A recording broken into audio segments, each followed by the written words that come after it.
라이드 앤 딜라이트 7월 6일 말씀 묵상 시작하겠습니다. 거룩하신 아버지 하나님, 오늘로 주님의 은혜로 이 하루를 시작하며 주님 앞으로 더 가까이 나아가기를 소망합니다. 우리를 성령으로 충만케 하시고 주의 말씀을 붙잡고 살아갈 수 있도록 인도하여 주옵소서. 예수님 이름으로 기도드립니다. 아멘. 오늘은 야고보서 3장 1절에서 12절까지 말씀 함께 읽고 묵상하겠습니다. 나의 형제자매 여러분, 여러분은 선생이 되려고 하는 사람이 많아서는 안 됩니다. 여러분이 아는 대로 가르치는 사람인 우리가 더 큰 심판을 받을 것입니다. 우리는 다 실수를 많이 저지릅니다. 누구든지 말에 실수가 없는 사람은 온몸을 다스릴 수 있는 온전한 사람입니다. 말을 부리려면 그 입에 재갈을 물립니다. 그리하여 우리의 말은 온몸을 끌고 다닙니다. 보십시오. 배도 그렇습니다. 배가 아무리 커도 또 거센 바람에 밀려도 매우 작은 키로 조종하여 사고기 가고자 하는 곳으로 끌고 갑니다. 이와 같이 혀도 몸의 작은 지체이지만 엄청난 일을 할 수 있다고 자랑을 합니다. 보십시오. 아주 작은 불이 굉장히 큰 숲을 태웁니다. 그런데 혀는 불이요. 혀는 불의의 세계입니다. 혀는 우리 몸의 한 지체이지만 온몸을 더럽히며 인생의 수레바퀴에 불을 지르고 결국에는 혀도 게헨나의 불에 타버립니다. 들짐승과 새와 기는 짐승과 바다의 생물들은 어떤 종류든지 모두 사람이 길들이고 있으며 길들여 놓았습니다. 그러나 사람의 혀를 길들일 수 있는 사람은 아무도 없습니다. 혀는 걷잡을 수 없는 악이며 죽음에 이르게 하는 도구로 가득 차 있습니다. 우리는 이 혀로 주님이신 아버지를 찬양하기도 하고 또 이 혀로 하나님의 형상대로 지음을 받은 사람들을 저주하기도 합니다. 또 같은 입에서 찬양도 나오고 저주도 나옵니다. 나의 형제자매 여러분, 이렇게 해서는 안 됩니다. 샘이 한 구멍에서 단물과 쓴물을 낼 수 있겠습니까? 나의 형제자매 여러분, 무화과 나무가 올리브 열매를 맺거나 포도나무가 무화과 열매를 맺을 수 있겠습니까? 마찬가지로 짠 샘은 단물을 낼 수 없습니다. 아멘. 믿음은 그리스도를 따르는 것이다. 그리고 그리스도를 따르는 것은 행동으로 나타나는 것이다. 이 사실들을 우리는 계속해서 확인하고 있습니다. 그리스도를 따르는 행동은 사람을 대하는 태도, 그리고 그의 삶에서 더욱 구체적으로 드러난다는 것이죠. 가난하고 고통받는 사람들을 돌보고 섬기며 사랑하는 것은 그리스도를 따르는 믿음이 있다면 마땅히 해야 할 일입니다. 야고보 사도는 사람의 관계에서 가장 중요한 것이 말, 즉 언어 생활이라는 것을 알고 말에 실수가 없도록 해야 한다는 것을 가르치고 있습니다. 말에 실수가 없다, 말에 실수가 없이 산다. 과연 그것이 얼마나 가능할 수 있을까요? 말에 실수가 없으려면 우선 상대방의 말을 잘 들어야 합니다. 경청하는 태도가 필요하다는 것이죠.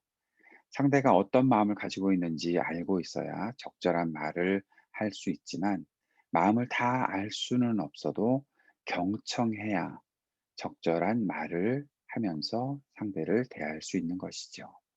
말의 실수가 없으려면 자신의 감정을 다스릴 수 있어야 합니다. 때로는 음, 감정을 담아서 말을 전달해야 좋은 효과를 얻을 수도 있지만 화가 나는 상태이거나 혼란스러운 마음 상태에서 말이 전해지면 실수할 가능성이 커지기 때문입니다. 특별히 일전에 있었던 가르치는 사람의 입장에서 그런 일들을 더 많이 경험하게 되고 또 그 사람들은 더 그 일들을 조심해야 한다라는 것입니다. 한마디 말이 전해지는 것은 아주 짧은 순간이지요. 그러나 그 말을 통해 생기는 영향력은 엄청나게 큽니다. 때로는 절망하는 사람에게 희망을 안겨주는 것도 한마디의 말일 수 있습니다. 평안한 사람을 혼란스럽게 하고 좌절하게 하는 것도 한마디의 말입니다. 많은 말, 한 문장도 아니고 한 단어가 어떻게 쓰였는지에 따라서 사람의 마음이 왔다 갔다 하는 것이죠. 그래서 사도 야고보는 혀가 불이다라고 말합니다. 그리고 더 나아가서 불의의 세계다. 자연의 순환에 불을 지르고 혀가 지옥불에 다 타버린다라고 그렇게 말을 합니다. 그만큼 혀를 길들일 수 있는 사람이 아무도 없다. 그만큼 사람의 말을 다스리는 것이 어렵다라는 것을 표현하고 있는 것입니다. 우리는 자주 생각해야 합니다. 아니, 매 순간 생각해야 할지도 모릅니다. 나는 어떻게 말을 사용하는가? 나는 어떤 말을 하고 있는가를 생각해 봐야 하는 것이죠. 야고보 사도의 말대로 조금 전까지 내 입술에서 찬양이 흘러나오기도 했는데 지금은 누군가를 저주하는 말을 입술에서 내뱉는다면 그것이 어떻게 진심으로 예배하는 사람이고 믿음으로 그리스도를 따르는 사람이라고 할 수 있을까 생각해야 합니다. 정직하게, 진지하게 자신을 돌아보아야 합니다.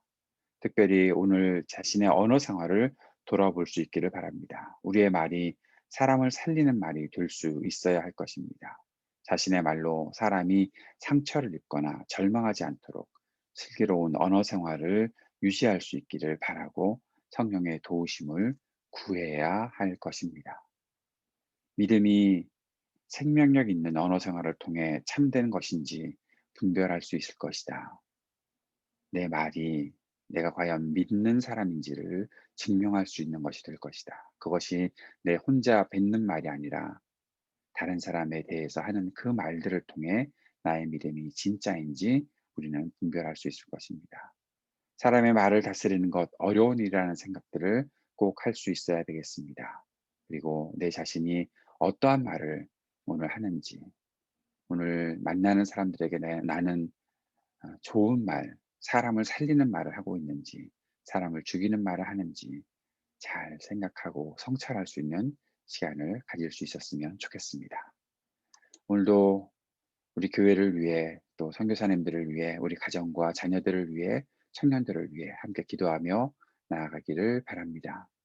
또 이 땅의 어려운 곳에서 참 힘든 과정 속에 있는 사람들을 위해서 IT를 위해 미얀마를 위해 기도하고 우리가 살고 있는 이 땅의 인종차별과 혐오 문제가 그치기를 또 입양인 시민권 법안이 만들어질 수 있기를 위해 기도해 주시기 바랍니다. 새로운 목사님의 성빙의 모든 과정들이 잘 마무리될 수 있도록 위해서 기도해 주시기 바랍니다. 함께 기도하겠습니다.